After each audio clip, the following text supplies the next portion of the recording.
Абай Құнанбайұлы, 7-ші қара сөз. Жас бала анадан туғанда екі түрлі мінезбен туады.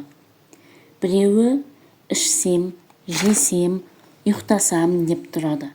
Бұлар тәннің құмары. Бұлар болмаса тән жанға қонақ үй бола алмайды. Һәм өзі өспейді, қуат таппайды. Біреуі білсем екен демекілік.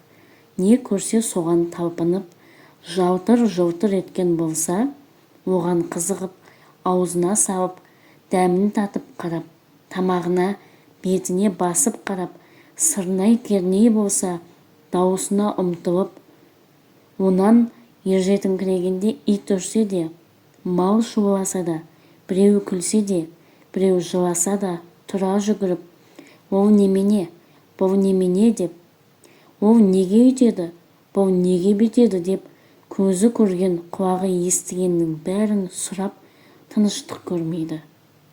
Мұның бәрі жан құмары, білсем екен, көрсем екен, үйренсем екен деген. Дүниенің көрінген һәм көрінбеген сырын түгелдеп, ең болмаса денелеп білмесе, адамдықтың орны болмайды.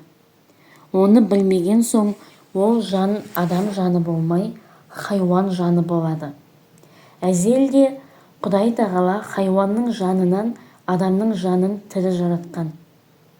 Ол әсерін көрсетіп жаратқаны.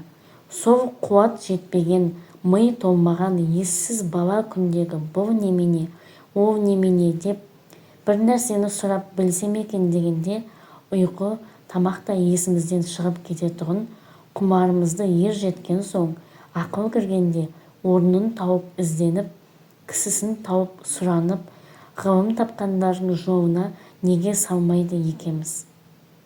Сол өрістетіп, өрісімізді ұзартып, құмарланып жиған қазынамызды көбейтсек керек. Бұл жанның тамағы еді. Тәннен жан артық еді. Тәнді жанға бас ұрғызса керек еді. Жоқ, біз олай қылмадық. Ұзақтай шулап, қарғадай барқылдап, ауылдағы боқтықтан ұзамадық. Жан бізді жас күнімізде билеп жүр екен. Ер жеткен соң, күшенген соң, оған билетпедік. Жанды тәнге бас ұрғыздық. Еш нәрсеге көңілменен қарамадық. Көзбен қарамадық. Көңіл айтып тұрса сенбедік. Көзбен көрген нәрсенің де сыртын көргенге ақ тойдық. Сырын қалай болады деп көңілге салмадық. Оны білмеген кісінің несі кетіпті дейміз. Біреу айтса да ұқпаймыз.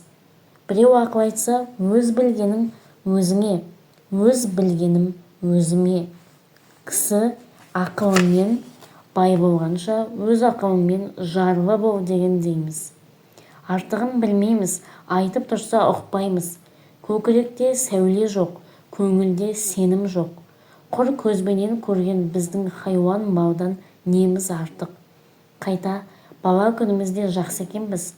Білсек те, білмесек те, білсек екен деген адамның баласы екенбіз. Енді осы күнде хайуаннан да жаманбыз. Хайуан білмейді, білемін деп таласпайды. Біз түк білмейміз, біз де білеміз деп надандығымызды білімділікке бермей, таласқанда өлер тірілерімізді білмей, күре тамырымызды адырайтып кетеміз.